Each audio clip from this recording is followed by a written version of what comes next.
A bullet from the back of a bush took Medgar Evers' blood. A finger fired the trigger to his name. A handle hit out in the dark. A hand sent the spark. Two eyes took the aim behind a man's brain. But he can't be blamed. He's only a pawn in their game. I was the only singer there probably singing the songs that he'd written. And most likely 2 years earlier to that, I wouldn't have been able to get into Newport. You got more than the blacks, don't complain. You're better than them, you've been born with white skin, they explain.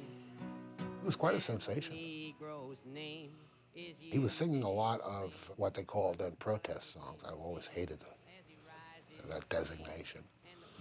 And it was very much in the spirit of the time. Pete and the crowd around Broadside Magazine had fallen head over heels in love with him. Today Medgar Evers was buried from the bullet he caught. They're lowering him down as a king.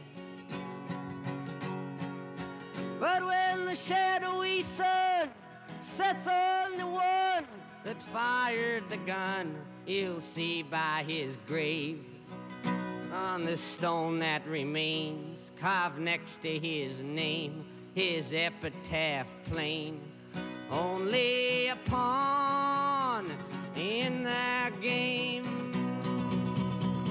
There was Woody Guthrie, transitioned to Pete Seeger, who carried on Woody's tradition. Now, who was to carry on from Pete Seeger? And in that spot really came Bob Dylan. So we began to recognize that Bobby would be the continuation in that tradition. I wrote this song. It tells a story if you if you like stories.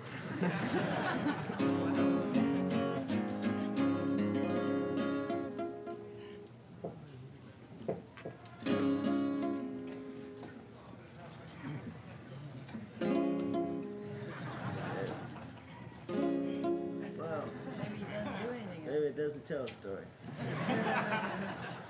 It was very, very exciting. I felt, it was like Bob was my pal. We were involved in the same thing, and I knew he was going to be a massive star, and I liked that.